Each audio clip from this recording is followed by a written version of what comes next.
Hey friends, a lot of users have reported that Bluetooth is not showing in the device manager. Now let us see.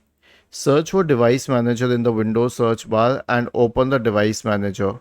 Expand Bluetooth and all the devices that you see here are mostly external devices. So if a Bluetooth device is connected or a Bluetooth adapter is installed, click on Action and click on Scan for hardware changes. If this helps, well and good. If not, click on View and make sure that Show Hidden Devices is checked. It will show all the devices now. But if it still doesn't show it, then try connecting the Bluetooth. Okay, click on this system tray here. Click on this forward pointing arrow. Make sure that this switch is on and try connecting some random device. If it connects, you will see the Bluetooth adapter.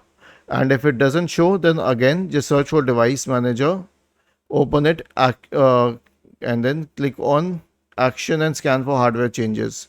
Wait, let me delete something first. Okay, right click and I will uninstall this so that we can click on scan for hardware changes.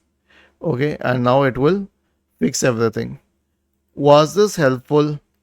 If yes, then please subscribe to the channel. If not, then let us know in the comment section of the video on how we could help you further. Thank you for watching this video and have a nice day.